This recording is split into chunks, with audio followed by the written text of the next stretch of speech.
Hi అండి, welcome to అమోఘం by Aparna. ఈరోజు మనం సొరకాయ పప్పు ఎలా చేసుకోవాలో చూద్దామండి. నేను ఒక సొరకాయని తీసుకున్నానండి.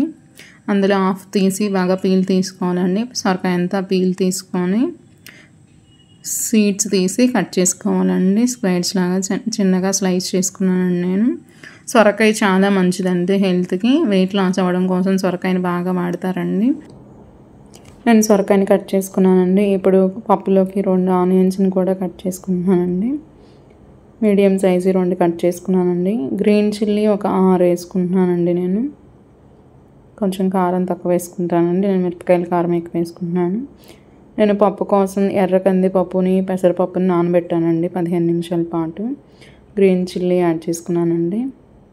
ఆనియన్స్ యాడ్ చేశానండి. ఇప్పుడు కట్ చేసుకున్న సొరకాయ ముక్కలు కూడా యాడ్ చేశానండి. అన్నిటినీ ఒకసారి బాగా కలుపుకోవాలండి.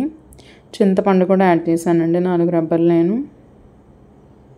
అన్నిటినీ కలుపుకుంటున్నానండి. ఇప్పుడు నేను ఒక హాఫ్ స్పూన్ పసుపు యాడ్ చేస్తున్నానండి పప్పులోకి.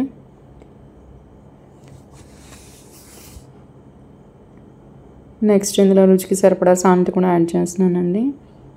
పప్పుకి సరిపడా వేసేస్తున్నానండి ఇప్పుడే నేను. నెక్స్ట్ ఇందులో ఒక హాఫ్ స్పూన్ ఆయిల్ యాడ్ చేసుకున్నానండి పప్పు పొంగకుండా ఉండడం కోసం.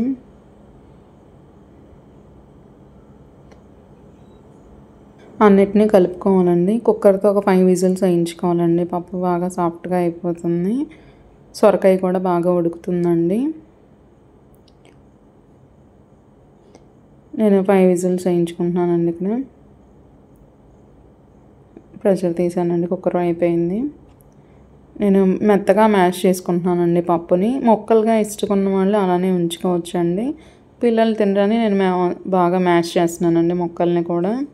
టేస్ట్ బాగుంటుంది. మొక్కలన్నీ నలిగిపోయి బాగా కొన్ని ముక్కలు కొంచెం మ్యాష్ అయిందాక ఉంచుకున్నానండి నేను. నెక్స్ట్ ప్యాన్ తీసుకొని తాలింపుకి ఆయిల్ పెట్టుకున్నానండి. ఒక 2 స్పూన్ల ఆయిల్ యాడ్ చేశానండి. ఇందులోకి తాలింపు గింజలు యాడ్ చేశానండి నేను. నెక్స్ట్ ఇందులోకి ఒక 3 ఎండుమిరపకాయ ముక్కలు కూడా యాడ్ చేశానండి. ఒక హాఫ్ స్పూన్ పసుపు కూడా యాడ్ చేశానండి. నెక్స్ట్ ఇందులోకి కరివేపాకు యాడ్ చేస్తున్నానండి. గోల్డెన్ బ్రౌన్ కలర్ వచ్చేదాకా వేయించుకున్నాక కొత్తిమీర కూడా యాడ్ చేసుకున్నానండి. ఒక హాఫ్ స్పూను కారం యాడ్ చేస్తున్నానండి, కలర్ బాగుంటుందని తాలింపులో వేసుకుంటే.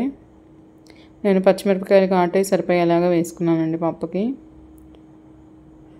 తాలింపు పెట్టుకోవాలండి ఇంకా పప్పుని. ఇప్పుడు చాలా బాగుంటుందండి రైస్, రోటీ అన్నిటికీ. పిల్లలు ఇష్టంగా తింటారండి. వేడివేడి అన్నంలో నెయ్యి వేసుకొని తింటే చాలా బాగుంటుంది.